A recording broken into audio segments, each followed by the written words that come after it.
السلام عليكم ورحمة الله وبركاته. waxaad ku soo dhawaataan channelka Nasiruddin Kaabax. fadlan saaro subscribe-ta gambaleelkana furo si ay kuu soo gaaraan wax waliba oo aan soo gelino channelka.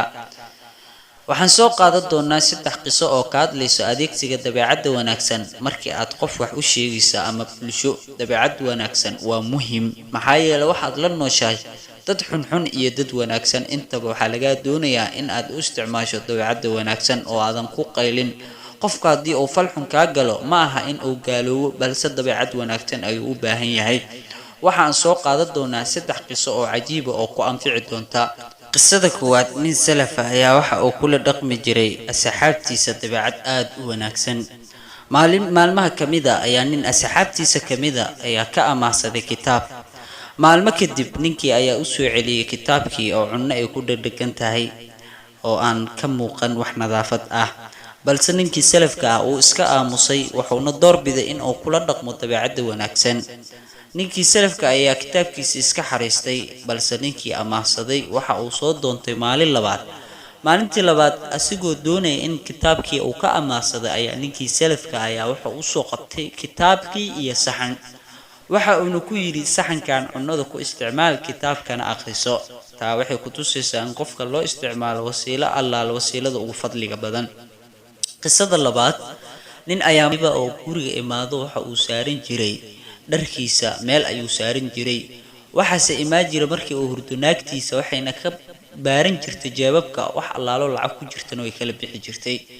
ninkii ayaa subax marka uu soo kaco wuxuu arkaa jeebkiisa xalana lacag ayuu ku ogaa. balse ninkii waxa uu baaraba wuxuu ogaaday cidda lacagta qaadatay in ay tahay xaaskiisa. waa uu fikiray mana ku dhihi karo xaaskaygii lacagta maxay iga qaadatay, balse wuxuu u adeegsaday dabeecad wanaagsan iyo wasiilo aad u aqliyeysan. ninkii ayaa maalmaha kamida wuxuu sameeyay socota waxa uu soo qabtay rako amba rax waxa uu u galiyay jeebka.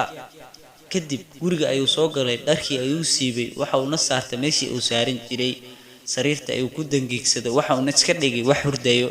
naagtii ayaa imaaday fiirisana ninkii markay aragtay ay jeebkii gacanta gelisay waxayna ku aragtay rako waana ay qaylisay. rakadii markii ay soo qabato banaanka u soo saartay ninkii ayaa qoslay iyadina waa qiratay dambigeedii oo ma ogeed waay. intaas markaan wax ka qaaday ma ogeed oo waa ila socotay miya. marka taana waxay ku tusaysaa qaabkii wasiilada wanaagsan oo qofka raali geli karta ama u qiran karo dambigiisa. qisada saddexaad, waxaa jira ayeeyo aad u wanaagsan diintan wax ka fahansaneed. ayeeyada ayaa diinta aad wax uga fahansaneed u diidi jirta caruurteeda inay isticmaalaan sawirada ama boombilada. maalmaha kamida guriga waxaa imaaday habaryar ilmaha joogo habaryar u ahayd. markaa waxay u soo hadiyeysay gabdhahay joogo gabar kamida ay waxay u keentay boombila. waxayna ku tiri ayeeyaha u sheegin ka qari oo habaryartu way ogeed in ayeeyadu ay diido sawirka. gabadhii ayaa qarisay oo meel qashatay qarsatana. maalmo kadib ayeeyadii ayaa ogaatay guriga in ay boombila taalo aan ku qaylin mayna soo qabano maysan jajabin. waxa ay isku keentay caruurtii waxa ayna ku tiri caruuray maalmahan waxaan arkaa in ay guriga malaa'ig soo gelin ee maxaa dhacay.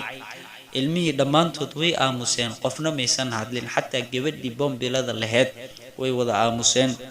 muddo kadib gabadhii ayaa baxday oo guriga gashay waxa ayna soo qabatay boombiladii waxa ayna u keentay ayeeyadii waxayna ku tiri waxaan u maleynaa ayeey in ay tahay boombiladan waxa ka ciiriyay malaa'igta ee ku sameeyay doonta. ayeeyadii ayaa jijibisay markaana ku tiri hadda ay malaa'igtii soo gashay. waxa ay ku tusaysaa xataa tarbiyada markii ilmaha la tarbiyeeyaa in aan loo isticmaalin qaabka kan ama qaab xanaaq oo loo isticmaalo dabeecadda wanaagsan iyo qaabkaas caqliyeysan. inta aan ku kulmi doono qisooyin noocan oo kale waxaa idinka tegayaa assalaamu calaykum waraxmatullaahi wabarakaatuh. هاك نجما لاح أرضي لامعا كم أحب شيخنا عبد الرشيد. لو سمعت ابن صوفي